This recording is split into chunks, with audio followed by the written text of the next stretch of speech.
Sam Hunt. Sam is a second-year student reading classics at Pembroke College. Sam, the floor is yours.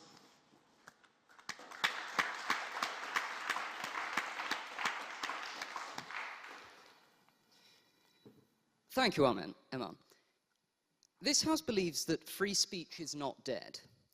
I confess that about 2 weeks ago, when I first took a look at the Cambridge Union's term card and I saw this motion, I felt a little less than enthused. The wording, free speech is dead, felt uncomfortably vague and nebulous to me. And I thought I shall give this debate a wide berth. So you can imagine that when I was asked 2 days ago to come and speak on it, the realization that I would have to work out what on God's good earth it meant was initially a daunting one. I think that the idea of free speech in the last few decades is something which has become increasingly totemic for a great many people of all shades of political opinion. It's become sacred in all of the wrong ways. In debating this motion tonight, if the proposition is to convince you that free speech is dead, they need to talk about something which was once alive. Declined. This motion is not about some sort of nebulous abstraction which is violated every single time somebody on Twitter receives a torrent of abuse. It is about something which was once visibly, palpably alive. And so, to start off with, I'd like to make the point that there are certain aspects of our freedom of speech certain aspects of the curtailment of our freedom of speech, with which pretty much all of us in this chamber, I suspect, implicitly agree with, where we automatically expect and assume that our freedom of speech will be challenged and it will be curtailed. Non-disclosure agreements. None of us in this room would be surprised if, upon breaking a non-disclosure agreement, we found ourselves in hot water, and an impassioned plea of freedom of speech would not necessarily cut the mustard in our defense. Accepted.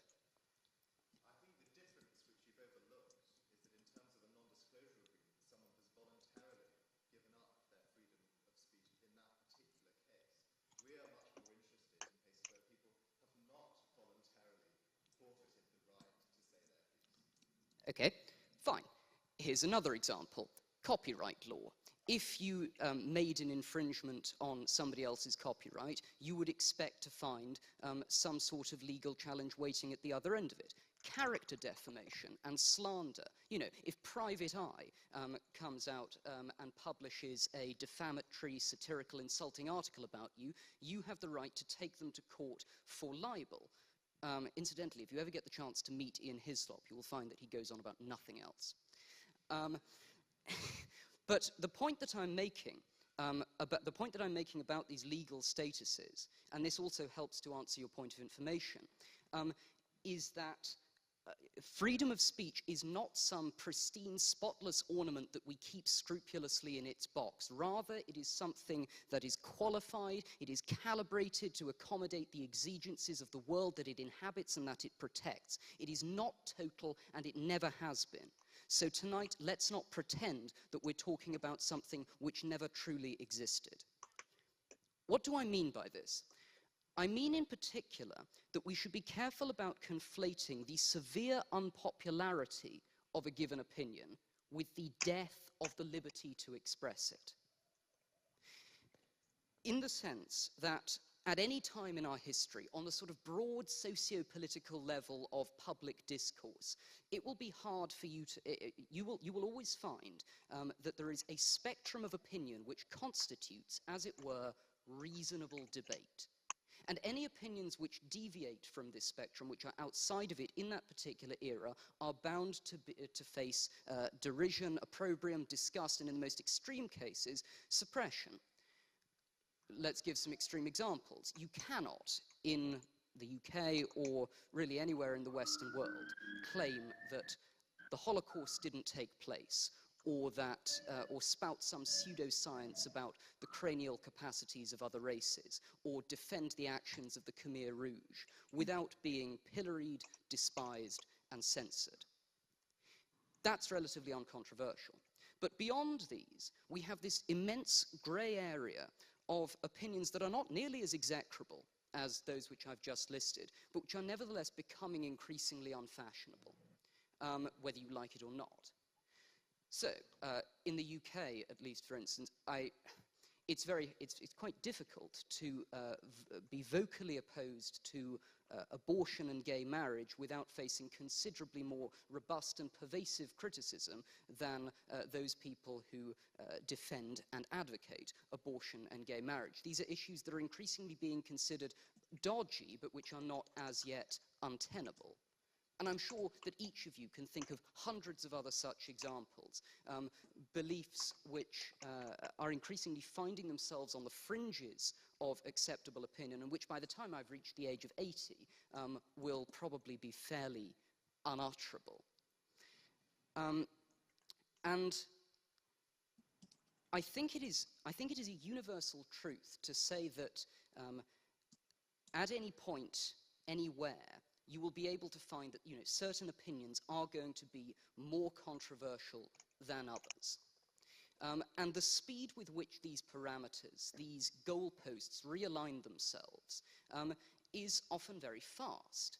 One of the examples that I quite like to use on this issue is that of my grandfather, who was only born in 1936, but who can remember attending primary school geography classes in which a fifth of the world was coloured red. Now, to think that the existential and ethical status of the British Empire has changed so unrecognisably in the course of a single lifetime is extraordinary. And the speed with which certain opinions go out of fashion and others suddenly become de rigueur can often be quite disorienting. And I believe that it is precisely this disorientation which gives rise to the desperate but ultimately spurious cry, "Free speech is dead," from those people who have to watch as once loved, treasured opinions and assumptions are marginalized by the zeitgeist juggernaut. And consequently, we are in a position where we cannot possibly believe that we are in some sort of unique position here. That this is unprecedented, that this is a feature of our own time. All you need to do is delve back into the history books a little bit. Whenever I speak to people who like to use this phrase, "free speech is dead," they often cite the 50s and the 60s as this golden age.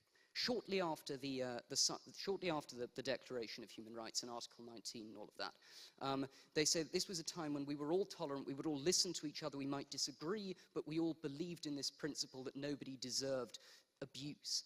And there are many historical counterexamples that I could give, but I think the best one, my favorite one, is that of a speech that was delivered in April or May 1968 by the Conservative politician Enoch Powell, the infamous Rivers of Blood speech, where he talked about the effects of mass migration and used a series of impassioned racial slurs in order to have a very provocative effect.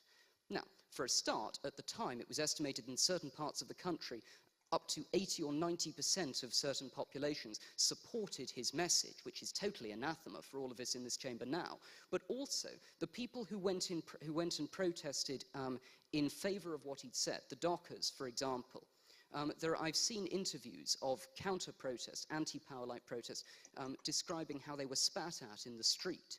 And likewise, these anti-power-like protesters said of Enoch Powell that he was a Nazi, which for all his faults is arguably offensive for a man who served with distinction in the Second World War. And Enoch Powell himself was stripped of honorary fellowships, and he was also sacked from the government by Edward Heath. When someone gets sacked now, when they get removed from a position of authority for something that they've said, we all cry, this is the end of freedom of speech. Imagine if the protesters in 1968 had had access to social media.